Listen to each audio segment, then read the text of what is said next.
Boa noite, gente. Estamos aqui para mais uma live com o Cleiton. Para quem não conhece, eu vou me apresentar, depois ele se apresenta, tá? Eu sou o professor Leonardo, sou muçulmano, escritor, escrevo livros sobre matemática e sobre teologia islâmica. E hoje eu convidei aqui no canal, para quem não conhece, é o professor Cleiton, professor de história, teólogo também, músico, filósofo. O cara é um terreno fértil, então acho que eu terei que convidá-lo diversas vezes aqui, porque o cara é profundo, viu? E hoje o nosso tema, eu coloquei o título aqui, ó, Teologia da Prosperidade sob a ótica cristã e muçulmana. Eu ia colocar assim, cristão versus muçulmano, para dar uma audiência, só que eu achei esse título aqui mais elegante, mais chique. Tá certo? Te passo a palavra, Cleiton, para as suas considerações iniciais. Primeiro, boa noite aí, professor Leonardo. Obrigado pelo convite.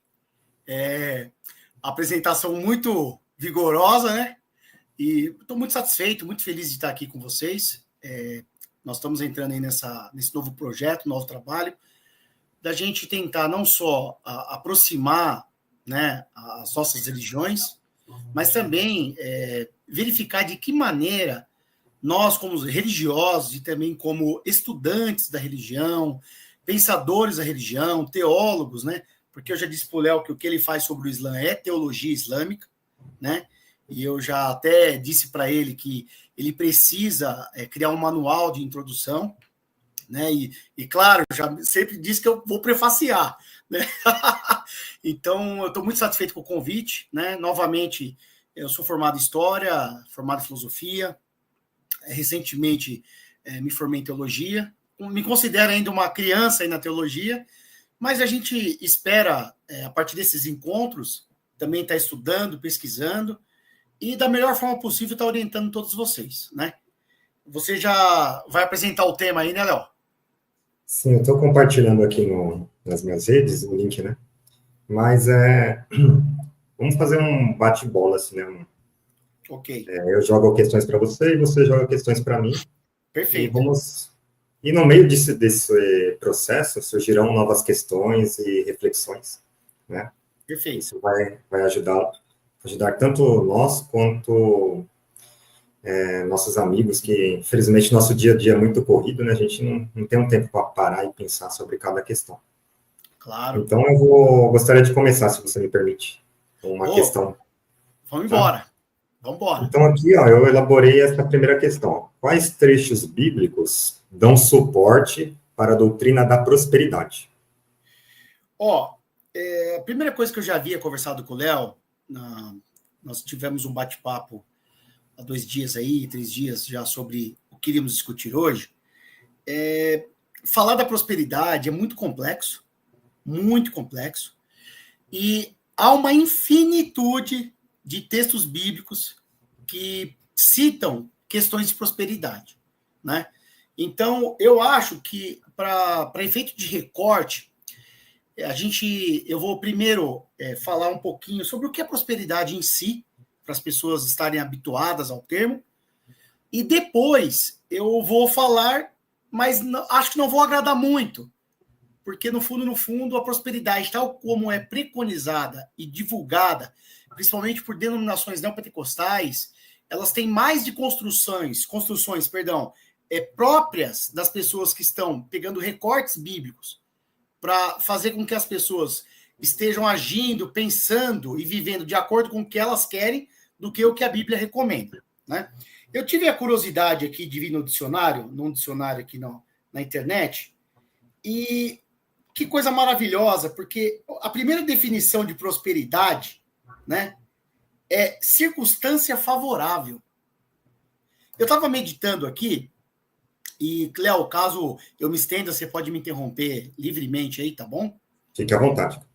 E eu estava aqui, eu falei pro Léo que às vezes eu faço uma pizza, nós sentamos aqui em família, e eu vou montando a pizza, ponho lá, faço, a gente conversa sobre vários temas do cotidiano, coisa do dia, tudo, né? Um pouco sobre a nossa família. E, veja, isso não envolve relação econômica de nenhuma forma. Mas isso, para mim, é prosperidade, viu? Isso, para mim, é prosperidade, porque não existe condição mais favorável do que estar do lado daqueles que você ama, de ter o que você comer, de você ser feliz, de você ter um lar, você ter um emprego, você ter pessoas que te amam, você ajudar as pessoas. Então, aí a segunda definição aqui vem excesso de bens materiais ou riqueza. Então, eu queria destacar para as pessoas primeiro que prosperidade, eu fico com a primeira definição, é estar vivendo debaixo de circunstâncias favoráveis, né? Então, passando adiante sobre esse significado de prosperidade, aí a gente pode ir para a questão dos textos bíblicos. Porém, eu ainda gostaria de destacar que é difícil a gente escolher qual citar, tá? Mas eu vou primeiro trabalhar com as palavras do próprio Cristo, né, Léo? Lá em Lucas 6,20, tá? Lucas 6,20, ele diz assim, ó, então ele ergueu os olhos para os céus, para os seus discípulos, perdão, e disse, bem-aventurado vós que sois pobres, porque vosso é o reino de Deus. Bem-aventurado vós que tendes fome, porque sereis fartos. Bem-aventurado vós que agora chorais, porque vos alegrareis. Ele não disse, bem-aventurai vós que são ricos, bem-aventurado vós que têm riquezas, e bem-aventurado vós que prosperaram em termos materiais. Então, a felicidade cristã da prosperidade não tem nada a ver com dinheiro. Tem a ver com paz de espírito e vida abençoada e feliz. Aí, mas o que vai acontecer? Por outro lado, as pessoas que defendem a prosperidade, elas vão dizer o seguinte, olha, lá em Malaquias 3,10 diz, olha, trazei todos os dízimos à minha casa e fazei prova de mim. Né? E vocês vão ver que eu vou abrir a janela dos céus. Também, em 2 Coríntios 9,6, diz que aquele que semeia pouco, pouco também ceifará. Né? Então, o que acontece? As pessoas acabam levando ao entendimento de que é importante nós darmos nas instituições religiosas, contribuirmos, para que possamos ter um retorno financeiro sobre isso. Né? Então, eu citei aqui alguns versículos da fala do próprio Cristo, e aí em seguida eu citei 2 versículos aí que o pessoal da teologia da prosperidade gosta muito, que é Malaquias 3,10. Malaquias 3,10 é o carro-chefe da prosperidade. E segundo, eu citei uma passagem de Coríntios 9,6, que diz que cada um contribui segundo o seu coração, né? Não por constrangimento ou necessidade, mas de bom grado. Então, a contribuição deve ser de bom grado. Porém, as pessoas esquecem disso e ficam mais, olha, cada um semeie e que vai colher quanto mais semear. Então, Léo, eu diria o seguinte, para tentarmos ser objetivos aqui na questão do tempo, eu diria que nós precisamos avançar e sair da Bíblia e chegar nas denominações ou agremiações humanas, tá? Para que a gente entenda melhor a teologia da prosperidade. Porque, do ponto de vista bíblico, a prosperidade é vida feliz. Cristo diz que os pobres podem crer nele, esperar nele. Deles são o reino dos céus. Então, ele não diz que nós vamos ser ricos aqui na Terra. Então, por hora, eu vou parar aqui, porque eu não quero me estender, mas espero ter respondido, mesmo de forma incipiente, o que você perguntou.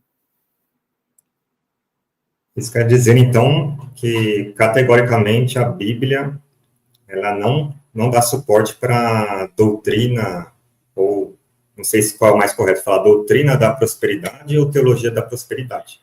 Olha, então, eu ficaria com teologia da prosperidade. Teologia. Tá? Mas a teologia tem que ter um suporte da escritura, não tem que ter? Não, com e certeza. No caso, eles não têm, então seria mais uma doutrina, será que não? Na verdade, tem. Só que é o que eu disse para você, são recortes aonde eu pego a escritura e faço ela se encaixar no meu esquema. É isso. Só para você ter ideia, lá em Lucas 9, 23, 24, diz assim, em seguida dirigiu-se a todos. Se alguém quer vir após mim, renegue-se a si mesmo, tome a sua cruz e siga-me. Talvez dizer isso para uma pessoa não é muito legal, né? Pode não soar prosperidade. Ou então ele dizer, em Lucas 1, 52, 53, ó, derrubou o trono os poderosos e exaltou os humildes. Saciou de bens os indigentes e despediu de mãos vazias os ricos. Então, isso é o exemplo de Cristo. Né? Então, a prosperidade de Cristo, ela é uma prosperidade que vai na contracorrente da lógica do mundo. É isso que eu gostaria de destacar. Tem muitos outros versículos, mas se nós vamos falar, vão ficar extensos. Tem Romanos, tem Coríntios, tem muito mais coisa. Mas se der, a gente vai inserindo, tá bom? Tá certo. Você tem alguma questão para mim ou quer que eu faça a próxima? Isso, eu gostaria que hoje a gente ficasse meio que no ping-pong. Tá? Eu sei que é uma expressão meio chula aqui para o debate erudito, mas... Tênis de mesa é o correto. Ó, Léo, como um nobre irmão meu, muçulmano, né, e que eu tenho acompanhado de perto, eu gostaria também de saber, eu tenho curiosidade, de saber se o Alcorão, se ele diz alguma coisa sobre a prosperidade, se ele incentiva, se ele diz que o fiel muçulmano deve correr atrás da prosperidade. Se você puder discorrer um pouco sobre isso, seria interessante. Tá, então, para iniciar essa abordagem do Islã, temos que deixar claro que no Islã não existe uma autoridade religiosa suprema. Somente Deus é supremo, então todo mundo é questionável. Um sheik, o ayatolá, qualquer um, até o profeta Mohammed, o Alcorão, ele tem exemplos lá de que ele foi também advertido, cometeu deslizes, né? Então, quando eu falo do Islã, eu já deixo claro que eu não sou autoridade absoluta. Então, vou compartilhar um pouco da minha vivência, da minha experiência com vocês sobre esse assunto. Legal. A questão das riquezas. O Alcorão, ele fala que a riqueza pode ser tanto uma bênção, né, quanto uma provação. E ele, por exemplo, cita o caso exemplos, né? O exemplo mais famoso é de Salomão.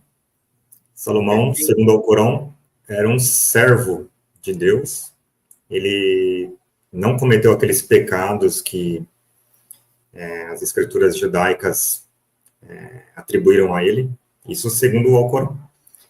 E ele foi abençoado com muita riqueza, né?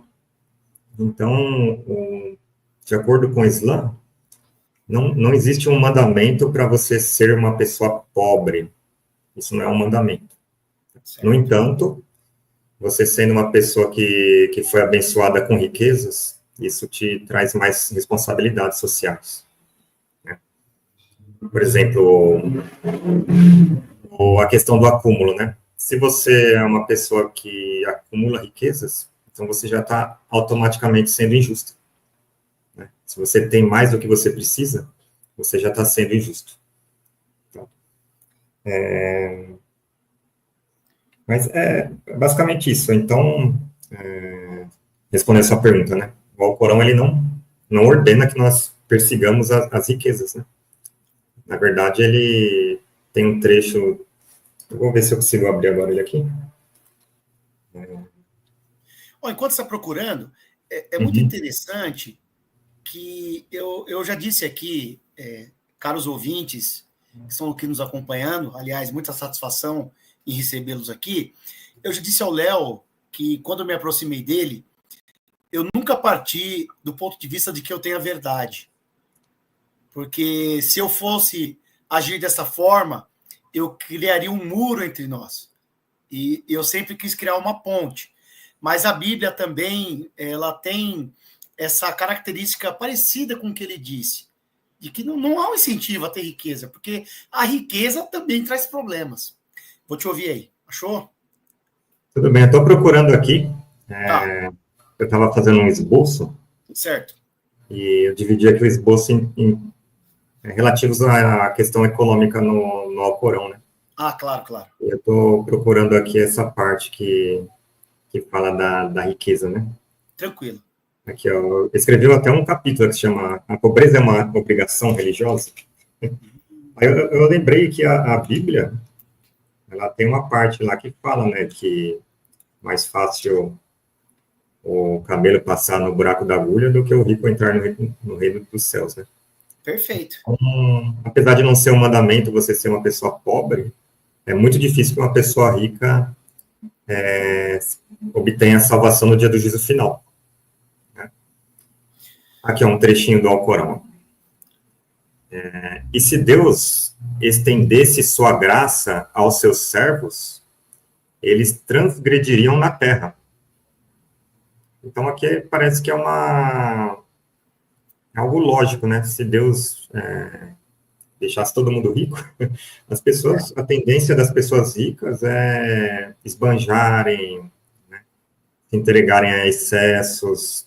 Então aqui parece que esse trecho do Alcorão, ele relata isso, que Deus, para os seus servos, ele meio que regula as coisas, né? Interessante, interessante. Eu gostei. Outros trechos aqui, deixa eu ver aqui.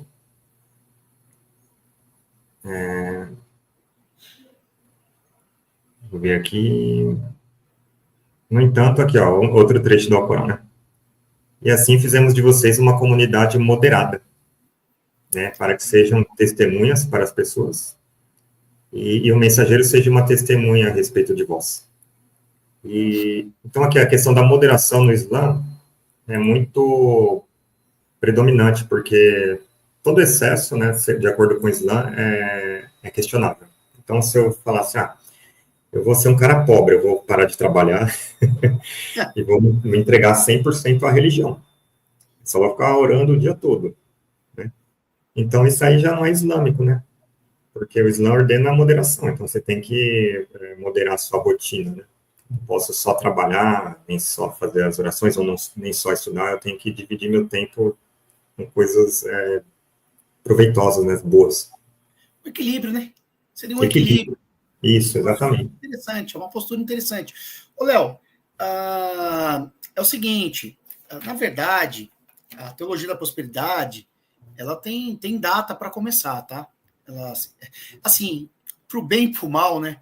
Os estadunidenses, infelizmente, nos últimos 120 anos, meu Deus do céu, eles exportam coisas boas e coisas terríveis, né? Sim. Então, a teologia da prosperidade, ela surge lá nos Estados Unidos, né?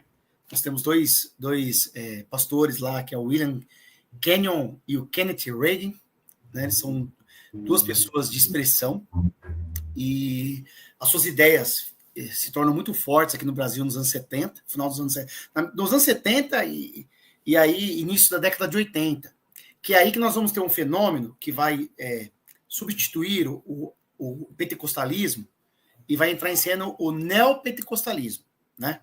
Então, eu não quero muito me ater a pessoas, mas sim discutir ideias aqui, mas é importante dizer que no caso do Brasil, né, dois indivíduos têm grande relevância na leitura desses teólogos, desses pastores, dos seus escritos, e a implantação disso aqui no Brasil, que é o Edir Macedo, né, e o R.R. Soares, né, que aí no caso seria a Igreja Universal do Reino de Deus, e do outro lado a Igreja Universal da Graça. Então, só para que os nossos ouvintes aí saibam, é importante dizer que, no caso brasileiro, tá, a chamada teologia da prosperidade, ela alcança a sua entrada e o seu ápice com essas duas denominações religiosas aqui no país, tá bom? Engraçado que isso coincidiu, né, com o advento do neoliberalismo aqui, né, no Brasil. Foi bem nessa época, né? Então, é meio que, parece que o neoliberalismo, o capitalismo, a doutrina capitalista, ela adentrou na religião, né? Oi? Pode, perdão. Você pode completar seu raciocínio? Aí eu só queria que você também falasse, assim, da questão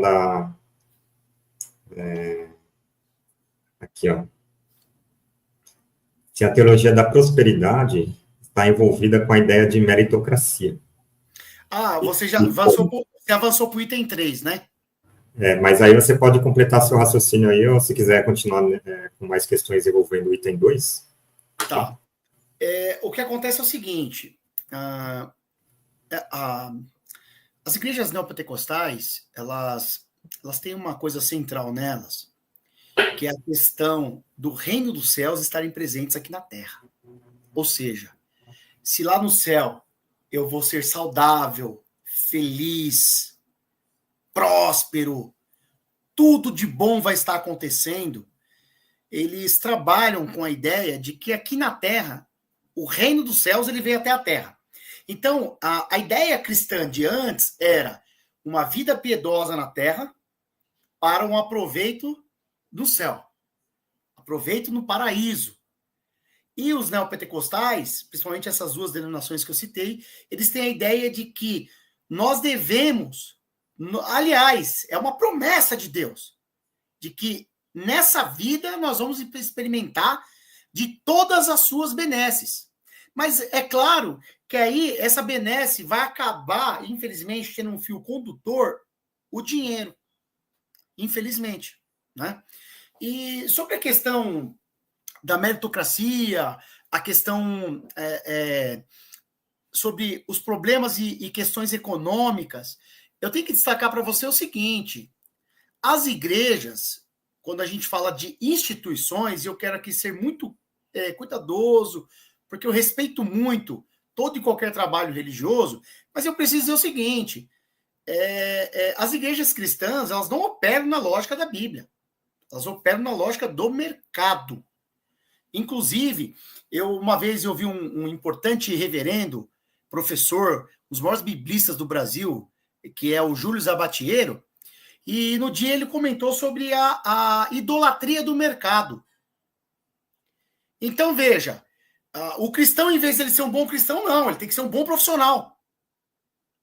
Ele vai ser um bom cristão piedoso ou ele vai ser um homem de sucesso? Não, um homem de sucesso. Né? A igreja, ela vai ajudar as pessoas ou ela vai tentar administrar os recursos? Vai administrar os recursos. Entendeu? Então, o que vai acontecendo? Nós vamos observando o modo de ser, o modo de agir, o modo de pensar e de executar as coisas no cotidiano que mais relembra uma empresa e os métodos que são propagados pelo capitalismo, pelo mercado, do que o contrário. Então, a igreja tem que ser grande, tem que ter muitos membros, tem que ter grandes templos, tem que ter propriedades, tem que ter riquezas, tem que ser próspera, tem que ter editora, tem que ter hospital. Não que isso seja ruim, porque os religiosos, eles produzem cultura, tá? E isso é inegável, é dado histórico, sociológico. As pessoas, como eu disse para você, Léo, existe muita injustiça quando nós nos referimos aos cristãos, aos muçulmanos ou qualquer uma das outras religiões. Porque os cristãos, eles têm o que dizer, os muçulmanos, os budistas e por aí vai.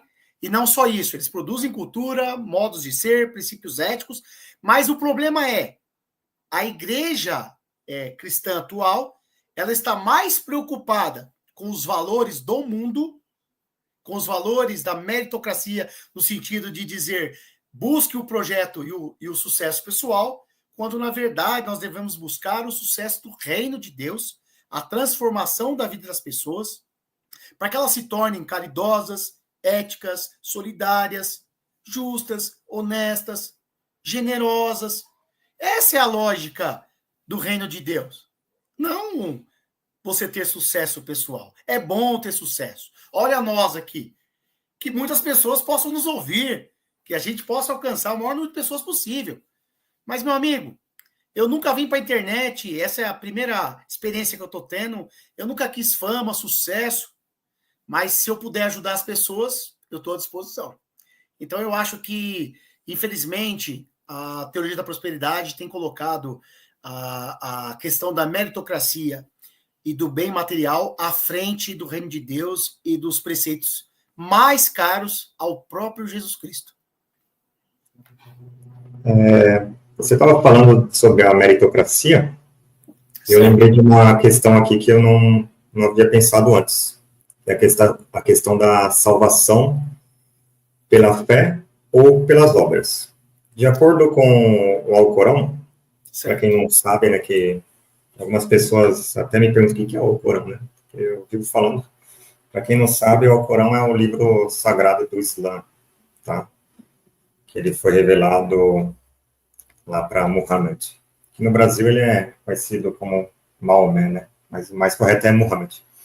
Então, de acordo com o Alcorão, as obras também são importantes.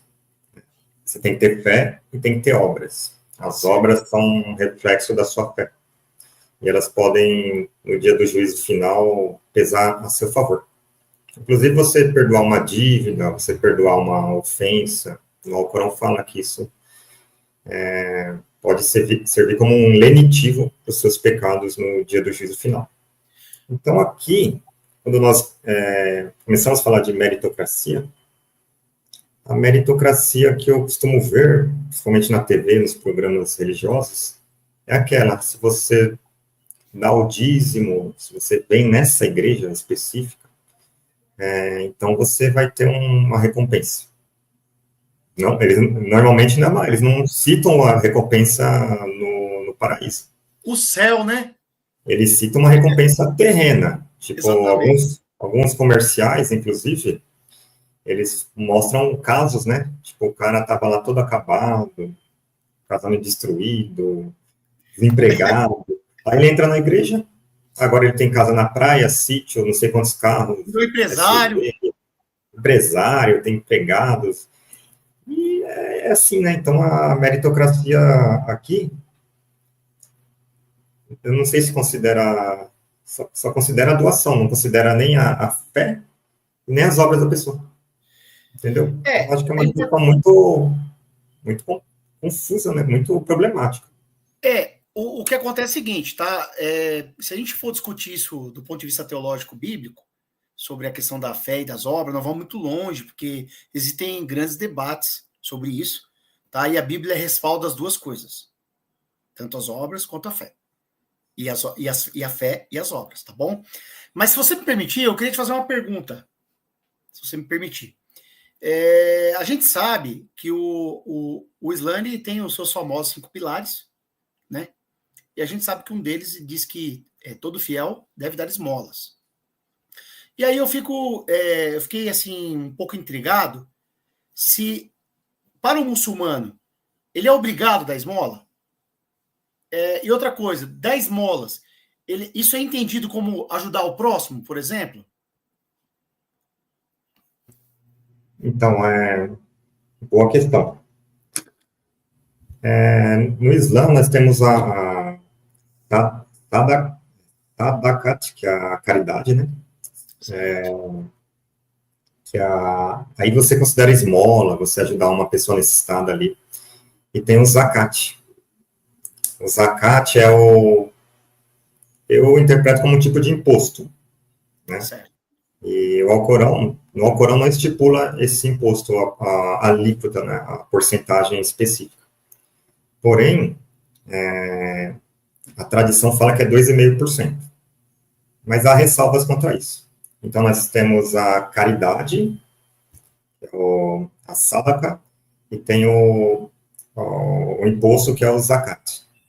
Eu frequentei mesquitas durante uns 10 anos, mais ou menos, e nunca me pediram dinheiro.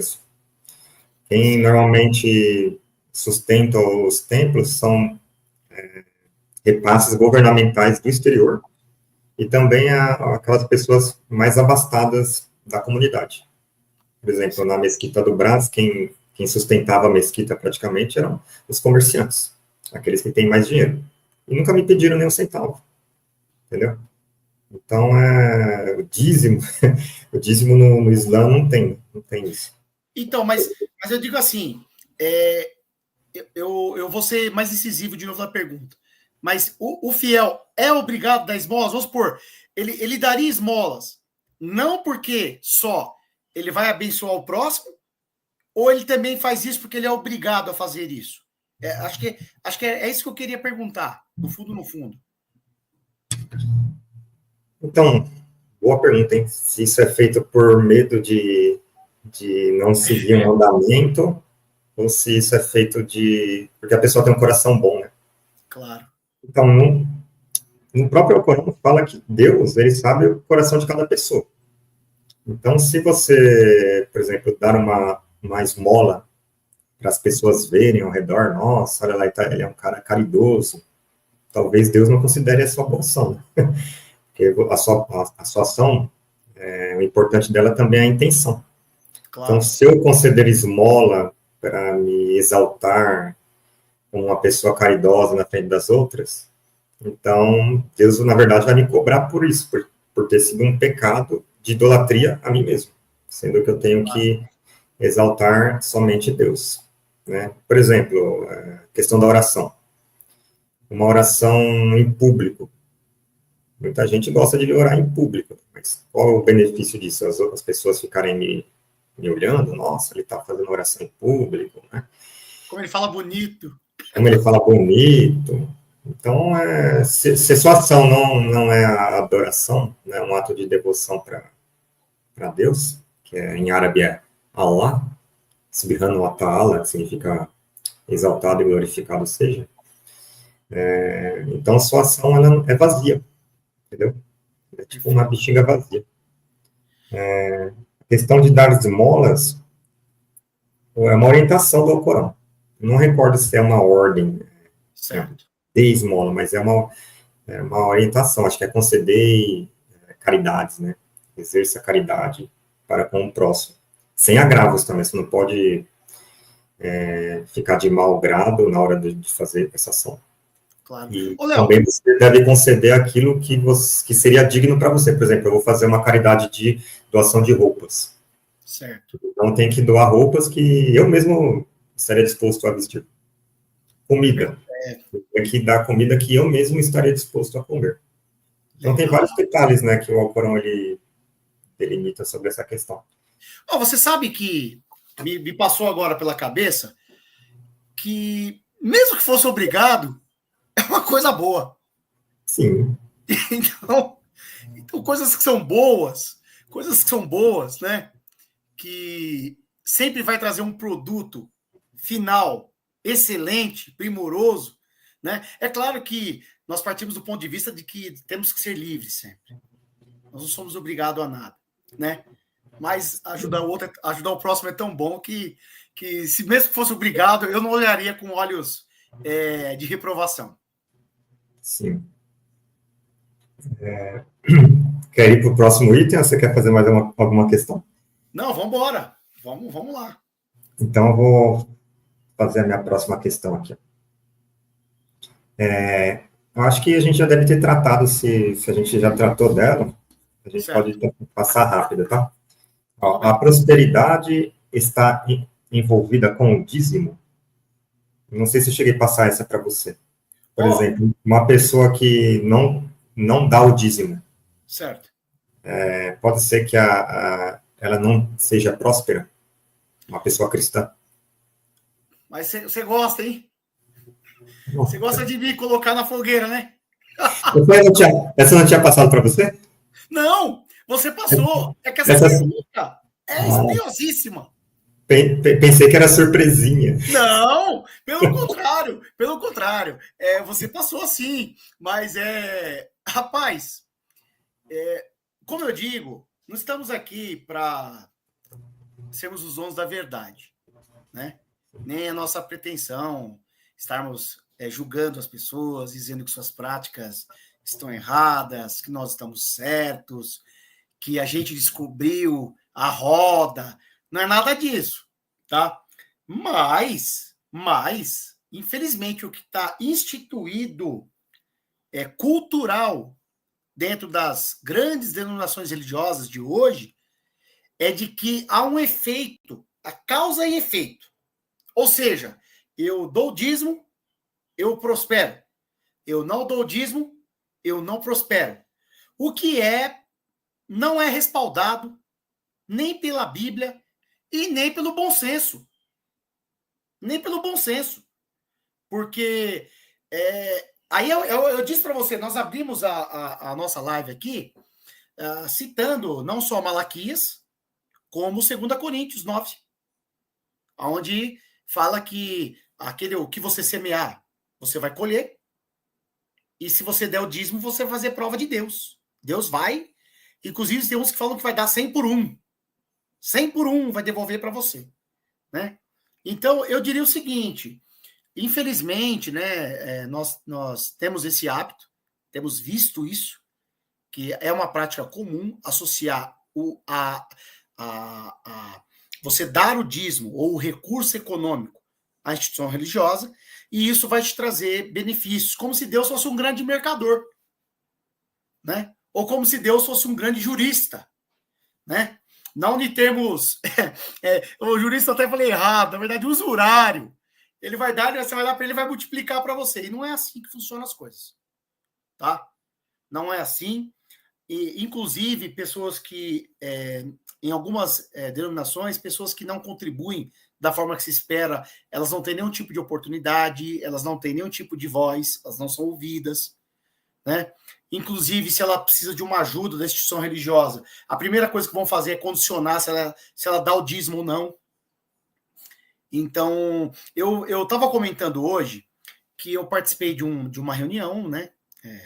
De um culto, e aí um reverendo lá estava falando sobre o Pai Nosso, e aí ele contou uma história lá de um indivíduo que tinha muita grana, vivia muito bem, e aí ele passou por uma dificuldade muito grande, foi na igreja, e aí quando chegou na igreja, o pastor disse assim para ele, olha, chama o tesoureiro e devolve para ele 3 anos retroativo do todo o dízimo que ele deu. E aí, quando o tesoureiro voltou e falou, olha, ele nunca dizimou. E aí, ou seja, aí disse, olha, então já era. Mas eu acredito que se ele tivesse chegado aos pés de Cristo, Cristo não ia deixar ele vir embora de mão vazia. Tá? Ainda mais se fosse algo de primeira necessidade. Então, no dia, eu fiquei chocado. Na verdade, eu achei charlatanismo. Eu vou ser bem sincero. Para mim, foi um comportamento de charlatanismo. Porque, por mais que aquela pessoa... É claro, Léo, se nós somos próximos, nós devemos abençoar as pessoas. Nós devemos abençoar as pessoas. Com tudo que podemos. E não é só com dinheiro. É com o nosso carinho, com o nosso tempo, com a nossa visita, com a nossa hospitalidade. Tudo isso é estar retribuindo, né? Estar investindo no reino de Deus. Porém, o que acontece? Quando aquele irmão foi lá no momento de maior problema dele, ele ouviu o que da instituição? Se vira. Né? E eu já deixo aqui para todos os nossos ouvintes, nunca rejeite uma pessoa que está desesperada. Ajude como você puder. Nem que seja com uma palavra de amor, meu. Sabe? Então, Léo, é assim, infelizmente há esse fenômeno de efeito e causa e efeito, e sim, as pessoas acabam também contribuindo, porque esperam um favor, um aumento, um ganho, através da contribuição do dízimo. É isso. Infelizmente, né, eles veem isso como uma aplicação, como se fosse uma aplicação em umas ações, criptomoeda, né? O cara ele não vê aquilo ali como uma doação, ele vê aquilo ali como um investimento. Exatamente. Exatamente. Agora tem um detalhe, tá? Que eu volto, desculpa, eu preciso insistir nisso. As instituições precisam de contribuições. Ponto final. Tá? Uma coisa não tem nada a ver com a outra. Então, que fique bem claro aqui para todos que estão nos acompanhando, que a gente está tentando desconstruir algumas coisas que não são corretas ao pé da Bíblia e que são construções humanas, mas as instituições precisam de recursos, tá bom? Eu gostaria de sair um pouco aqui do nosso roteiro para ler uma pergunta aqui do canal da Leituras da Sabrina. Ok. Sabrina perguntou aqui, ó. Professor Clayton, poderia relacionar a teoria da prosperidade com o grande crescimento e participação em partidos políticos por essas denominações neopentecostais citadas? É o seguinte, nós temos como... Primeiro que eu estou hoje sendo encostado na parede com temas assim bem espinhosos, né? Mas eu diria o seguinte, a professora Sabrina que nos acompanha aí, né? Primeiro, um abraço a você, obrigado por nos acompanhar, e se possível, compartilhe os nossos vídeos, recomende aos colegas, para que a gente possa alcançar o maior número de pessoas. Léo, o maior exemplo que nós temos de instituição religiosa que atuou buscando ter poder temporal foi a Igreja Católica. Porém, nós podemos dizer, mas a Igreja Católica é cristã. Não, mas antes dela também, sacerdotes no Egito Antigo, sacerdotes na antiga Mesopotâmia, acredito que também sacerdotes no início do Islã, sempre houve tentativas de se cooptar e também ter o domínio não só religioso, mas também secular temporal por parte de instituições religiosas. O que eu posso dizer é o seguinte, as igrejas neopentecostais, elas têm um fenômeno muito grande que elas são a primeira a pregar na televisão. E essa questão de ir para a TV significa que os neopentecostais são um movimento de massas. É um movimento de massas. É gigante, é grande, é expressivo. E nós sabemos que, infelizmente, o ser humano ele tem ego. O poder, né, a minha instituição, o meu pastorado, as minhas ovelhas. Então, assim, a gente precisaria de muito mais tempo, né? Inclusive, nosso tempo já está avançado, mas entender primeiro que trata-se de um movimento de massas. Quando a gente entende isso, primeiro eles partem para os meios de comunicação. Então, eles compram canais, emissoras de rádio. E aí você vai percebendo que vai havendo uma costura para haver um domínio para além da igreja. E é claro, né, se nós que desejamos, vamos por transformar o mundo, às vezes a gente encara que a política é uma via para fazer isso, é óbvio que alguns grupos religiosos, inclusive poderosos, eles vão acabar fundando partidos, vão acabar estando dentro de partidos, investindo em campanhas políticas, para que, eu acho legítimo haver representação de qualquer segmento da sociedade nas câmaras do povo, qualquer segmento. Porque senão, Léo, eu vou dizer assim, olha, religioso não pode. Não, pode, claro que pode. Mas ele não pode fazer do Estado um quintal dele. Achar que o Estado vai ser um quintal da instituição religiosa dele. Não, isso não. Tá? Mas o que acontece é que, para o bem ou para o mal, eu acho que mais para o mal, essa ideia da prosperidade e do domínio sobre a sociedade vai tomando tal monta que aí nós vemos que nos anos 90 até hoje a bancada cristã vai cada vez mais crescendo, só que a gente sabe que é o quê? Uma estratégia de poder. Não é uma estratégia de engrandecimento e de propagação do reino de Deus.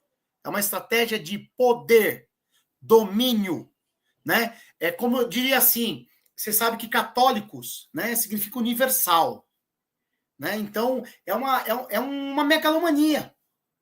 É uma tentativa de dominar toda a sociedade e de impor a ela o seu modo de ser, se esquecendo que o mundo é diverso, heterogêneo.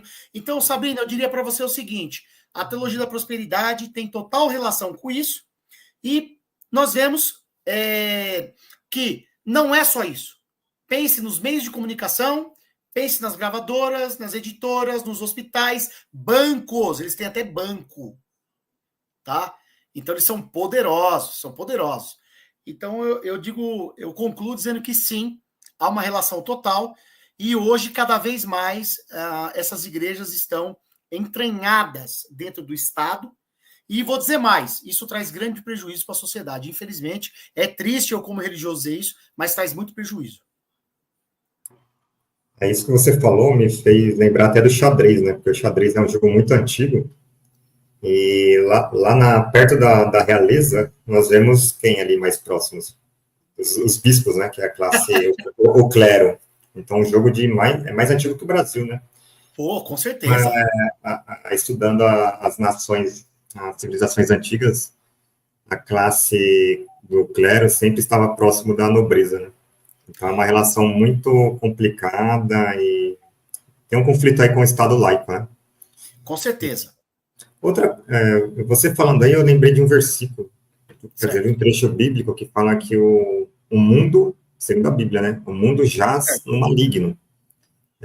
Tendo em vista isso, nós podemos dizer que os poderes constituídos, a política, ela jaz no maligno e, portanto, quando a igreja se mistura com isso, ela está se contaminando?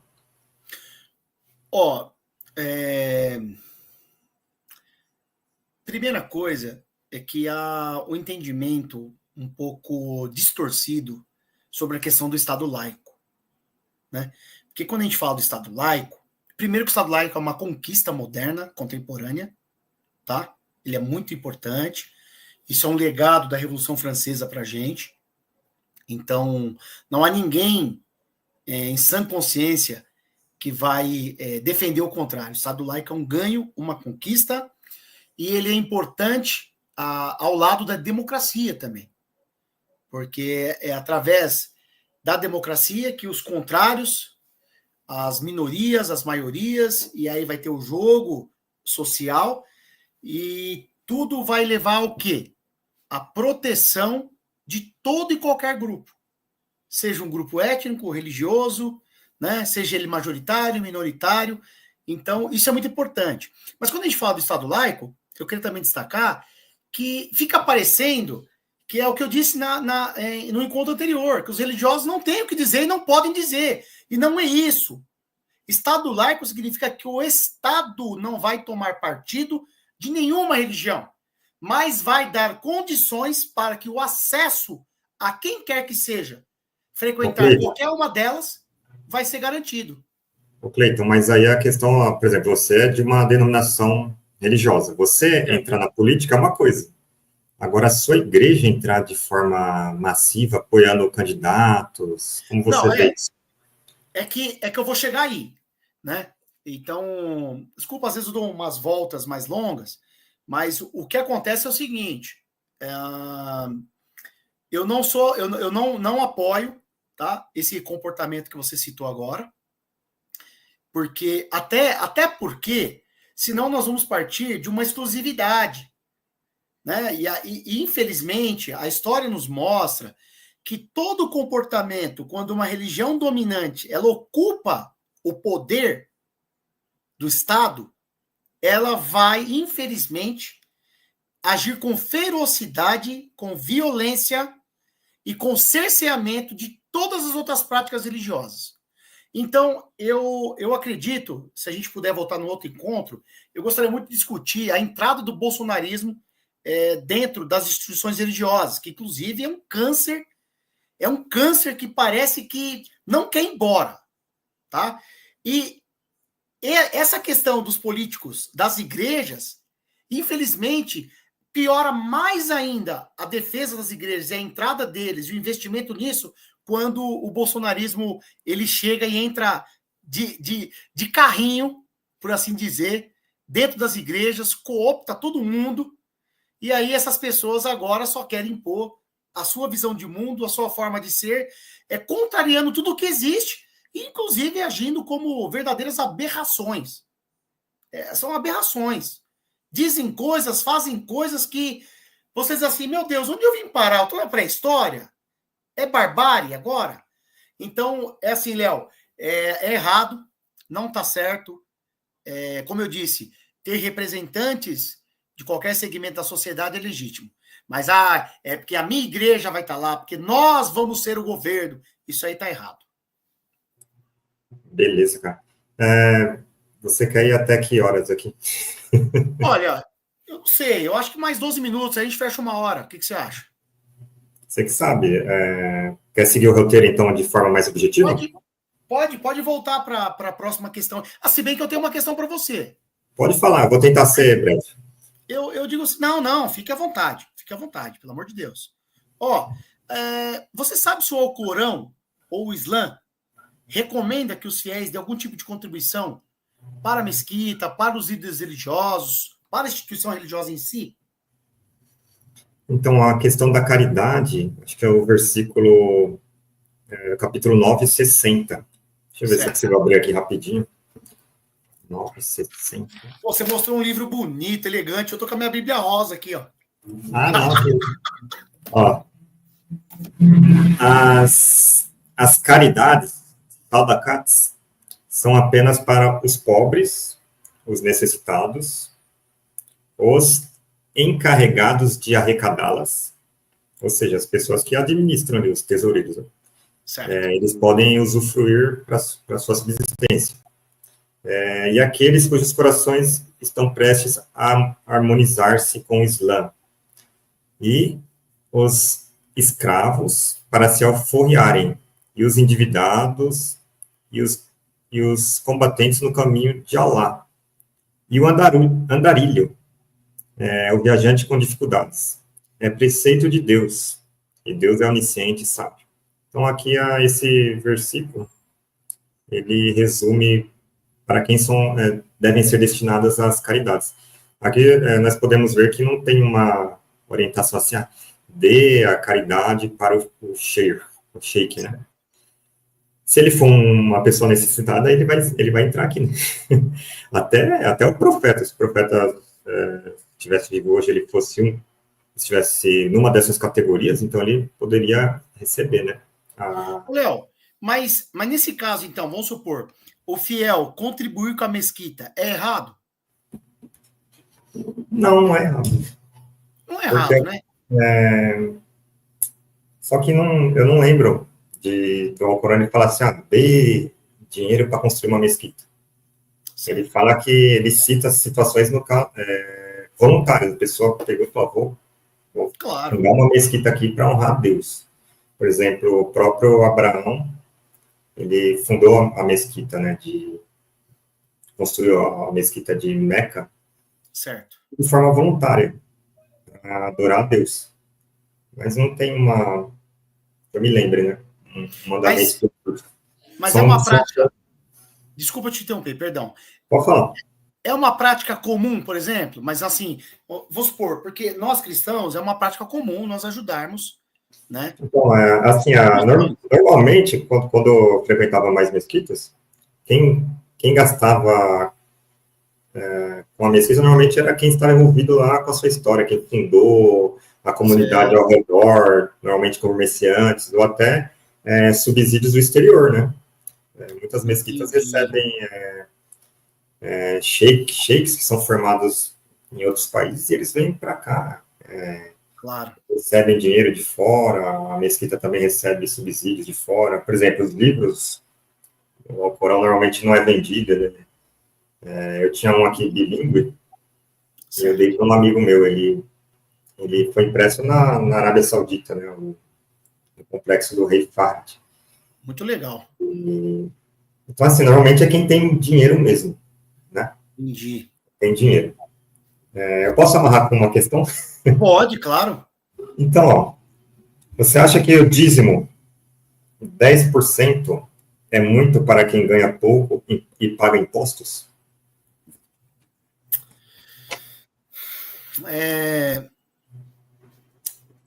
Eu já havia dito anteriormente, primeiro, a gente tem que entender que a questão do pagamento do dízimo é uma prática comum e recorrente nas sociedades orientais do conhecido Oriente Próximo.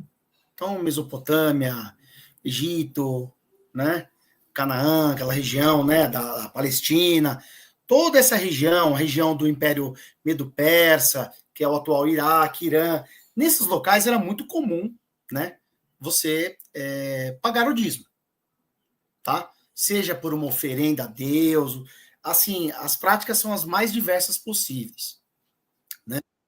Eu acho o seguinte, se você está numa instituição religiosa, Léo, e você, sem nenhum tipo de coerção, de apelação e nada, né? Mas se você foi ensinado que é importante você dar 10% do que você ganha, e você acha que aquilo está de bom grado para você, tudo bem.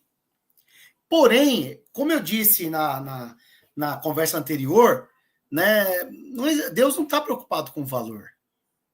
Então, Deus está preocupado que façamos a sua obra, que cuidemos um dos outros, que ajudemos aqueles que estão fazendo a sua obra, em qualquer parte do mundo.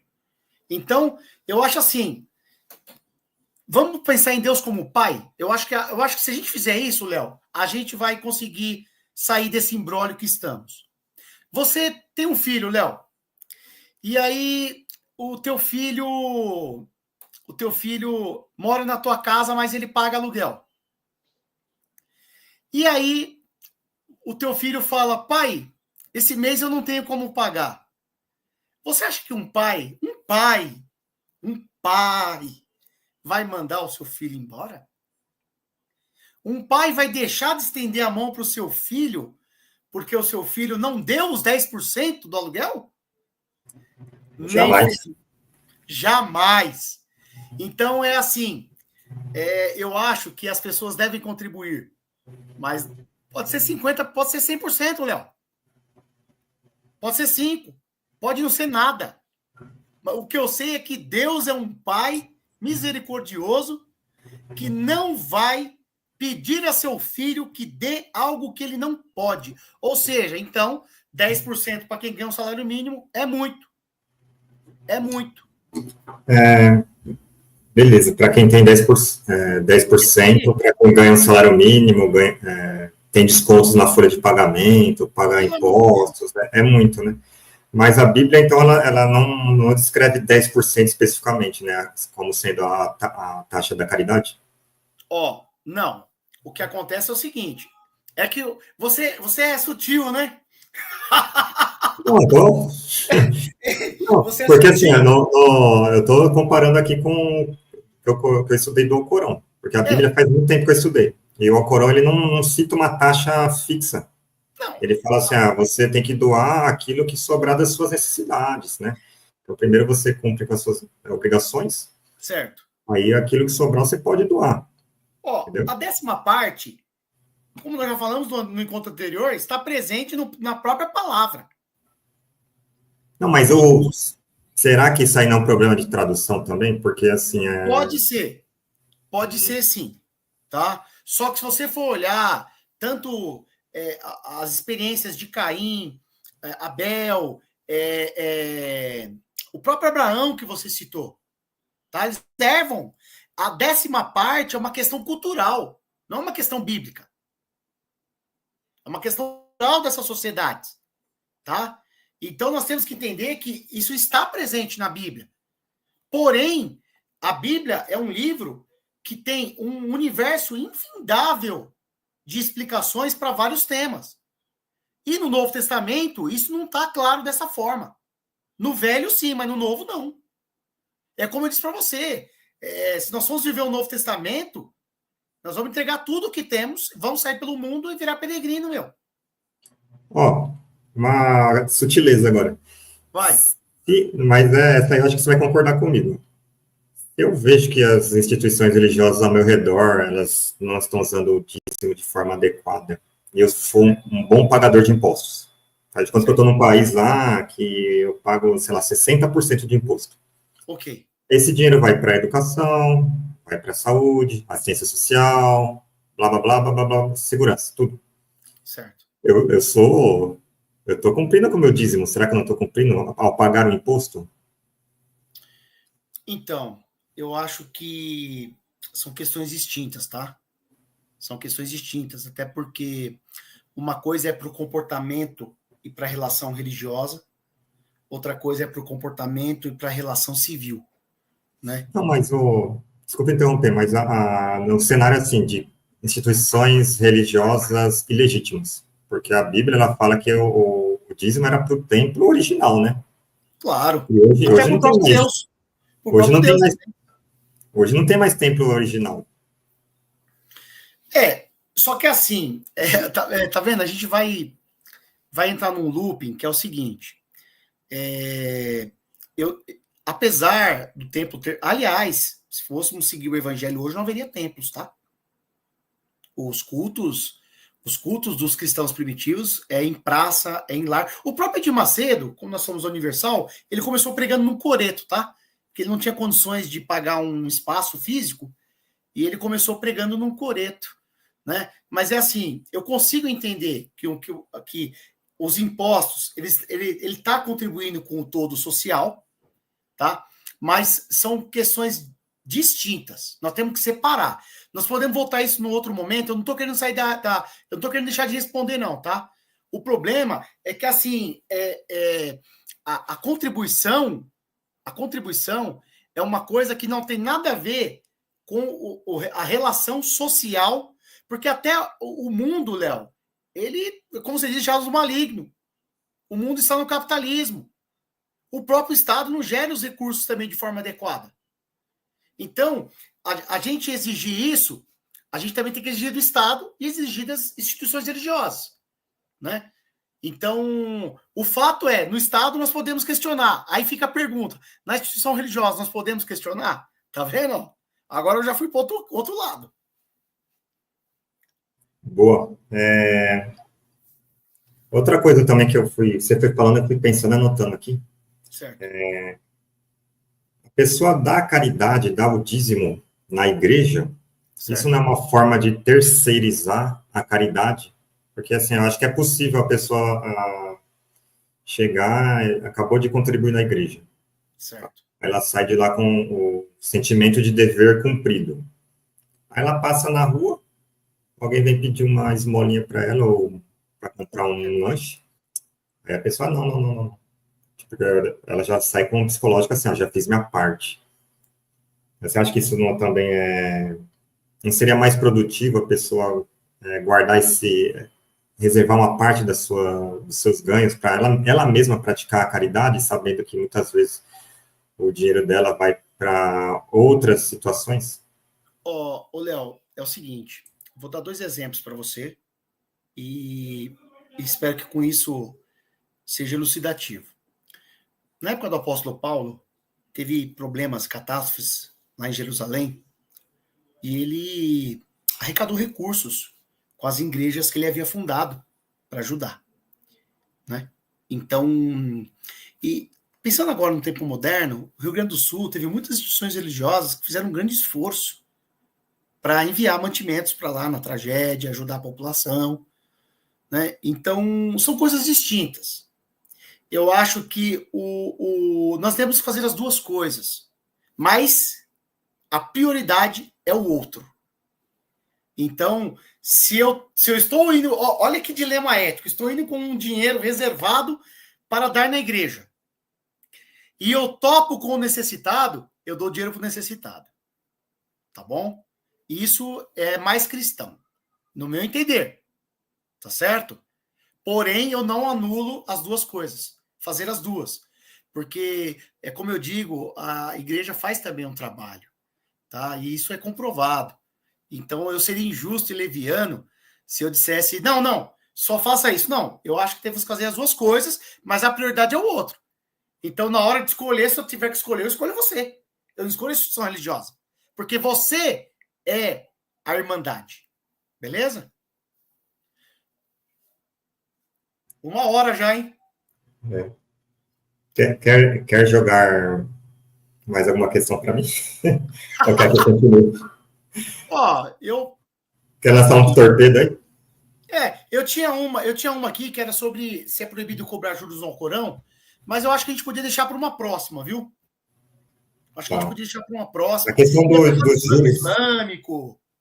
A questão dos juros eu acho que é melhor para uma próxima, viu? Porque é um tema bem profundo.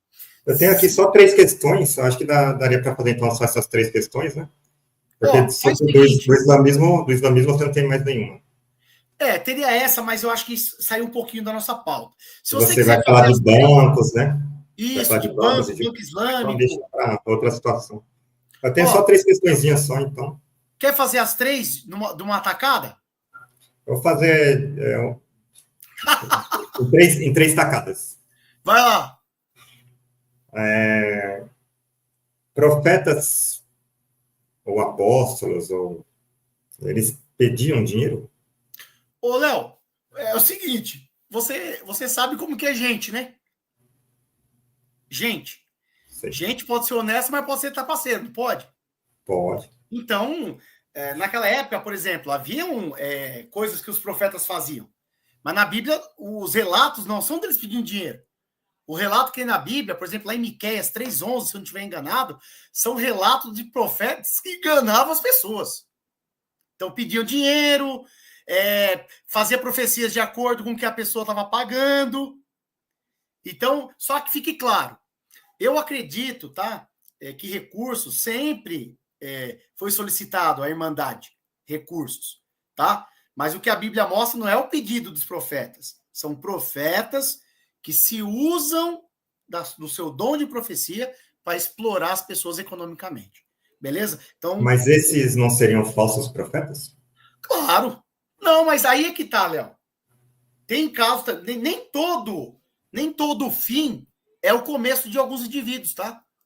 Tem indivíduos que começam debaixo da graça, da proteção e da bênção de Deus. Mas eles se corrompem, se desviam no meio do caminho. Então, tem muitos casos aí de instituições neopentecostais, por exemplo, ou pentecostais, elas não começaram ruim. Elas começaram muito bem, com um propósito maravilhoso, genuíno. Mas depois elas se esquecem de Deus e focam no seu umbigo. É isso. Então, eu diria o seguinte, assim como antigamente, gente sempre foi gente. O que acontecia antigamente, acontece hoje.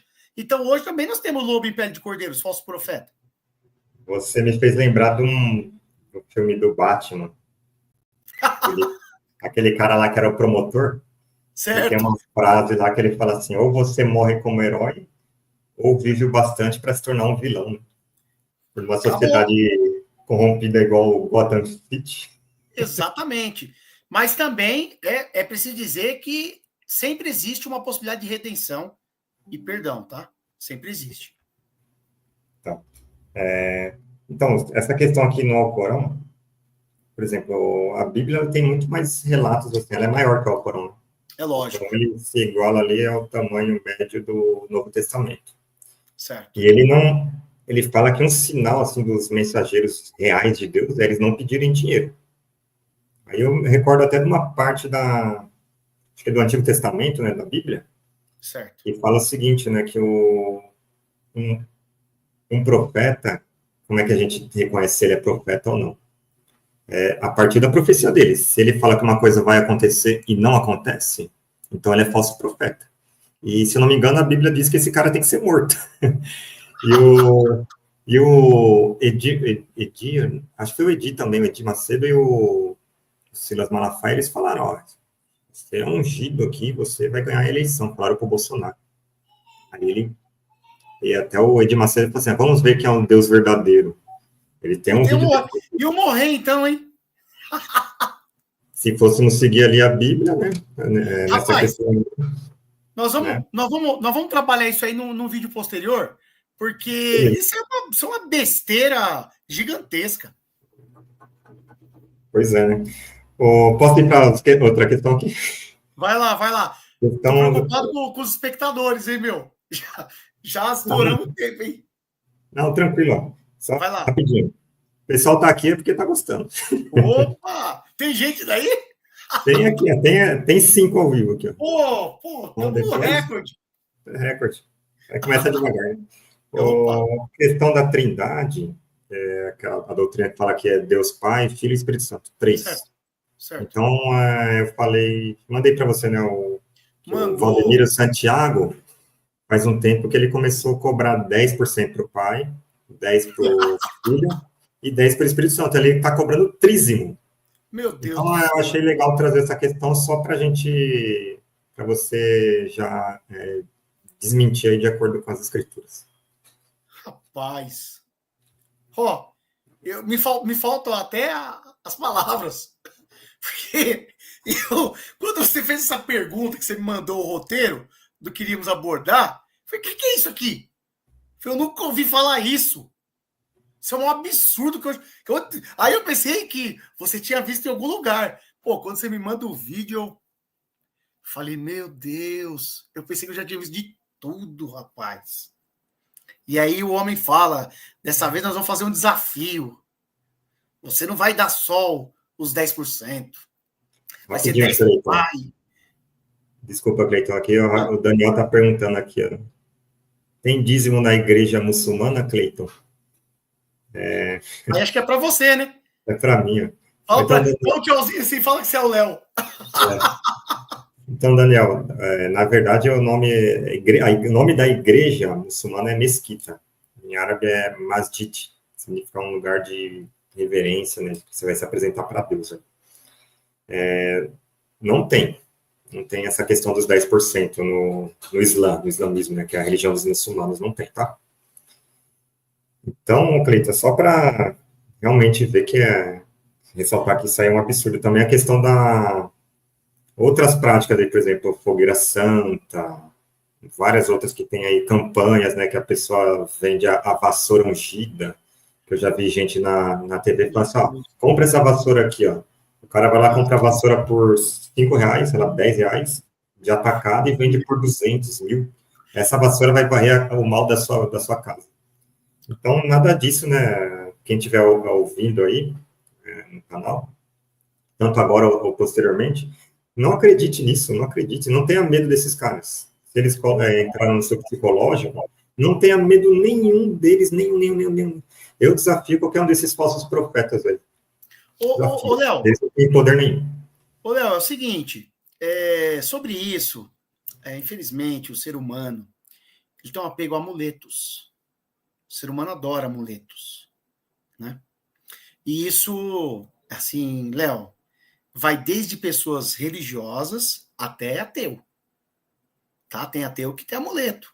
Tem um amuletinho ali, um negocinho. E aí o que acontece, meu amigo? O que acontece? Essas pessoas acabam caindo no conto da carochinha. Né? É o famoso conto da carochinha. Então, assim, desculpa, não vou nem perder tempo em citar nada. Dízimo não existe na Bíblia. Não existe dízimo para Deus Pai, Deus Espírito Santo, Deus Filho. Não existe isso aí. Isso, infelizmente, é um recurso inventado por uma pessoa que deseja alavancar a sua arrecadação através da boa vontade e, às vezes, da inocência de pessoas que acabam caindo nisso. Né? Então, não existe isso, tá bom? Não existe. E, por fim, eu diria o seguinte, todos esses negócios que você fala aí é que as pessoas gostam disso. Isso faz um clímax. Mas não. O evangelho é muito simples. Diz que João 14,6 eu sou o caminho, a verdade e a vida. Entendeu? Só isso aí. É muito simples o evangelho. Então não tem nada de idade, faz, de gira, solta fogos, entendeu? Fogos da unção, então, não sei. Isso é tudo conversa fiada. Desculpa quem está me assistindo, mas é a verdade. É verdade. Só gostaria de ler aqui minhas palavras, considerações finais, tá? Okay. Um trecho que eu havia anotado no início aqui do Alcorão, tá? Certo. Esse aqui já é a versão traduzida. Ah, legal, bacana. Sr. Helmi Nasser, da USP. Legal. Né? Ele fala aqui no capítulo 9, versículos 34 e 35. Ó crentes. Então, o Alcorão fala de crentes, né? Crente é qualquer pessoa que acredita em Deus. Claro. Por certo, muitos rabinos e dos monges devoram ilicitamente as riquezas dos homens e afastam-nos do caminho de Deus. E aos que entesouram o ouro e a prata e não o despendem no caminho de Deus, anuncia-lhes doloroso castigo. Ou seja, aqui já é contra a acumulação de riqueza, né, sem compartilhar. Um dia, quando encandecerem no fogo da hiena. Então, aqui ele fala que realmente essas pessoas aqui, ó, elas não terão um destino muito bom. Né? Quer dizer, um destino bom. Destino horrível, na verdade. Né? Então, aqui ele cita, né, os rabinos, que são os mestres judeus, e os monges, que seriam autoridades cristãs da época. Né? Mas também há muitos sheiks muçulmanos que devoram riquezas, né? Inclusive os países muçulmanos, que se dizem muçulmanos, tem muita concentração de renda, muitas pessoas que usam a religião para acumular e para se perpetuar no poder, falando que é descendente do profeta Muhammad. E por aí vai, né? Infelizmente, sinais dos fins dos tempos, né? Essas foram minhas considerações finais. Tranquilo, meu irmão. Eu agradeço muito poder ter participado do debate. Espero, sinceramente, não ter ofendido ninguém aqui com nenhuma fala. Acredito que foi muito respeitoso, tanto as suas falas quanto as minhas, né? E se eu pudesse inverter a lógica, que Cristo, ele sempre inverte lógicas, né? Eu diria a todos e todas que busquem estar de bem consigo mesmo, estar de bem com o próximo, e o mais importante de tudo, saiba que uma vida boa, assim como Aristóteles tentava definir o conceito de vida boa, eu diria que a vida boa é estar junto de quem se ama e poder ver os outros também poder estarem juntos de quem se ama e, no final das contas, todos estarmos bem, juntos e em paz. Então, é isso que eu deixo para vocês todos e para você também, meu irmão, viu? Obrigado aí pela oportunidade, tá? É isso, eu que agradeço novamente sua presença aqui. Infelizmente, hoje o Mona Lisa não veio, né? Grande Mona Lisa. O Mona Lisa não veio hoje. E a gente vai fazendo aí nossas lives, porque tem muito tema, e eu acho que vai crescer aí, porque as pessoas vão saber que a gente fala aqui de coração, e a intenção Claro. não é ofender jamais a ninguém, né? Com É só certeza. compartilhar um pouco do conhecimento que a gente teve acesso. Com certeza. Tá certo? Obrigado, meu amigo. Salam, a paz de Deus. A paz de Deus. Salam aleikum, meu irmão. Boa noite. Wa alaikum salam.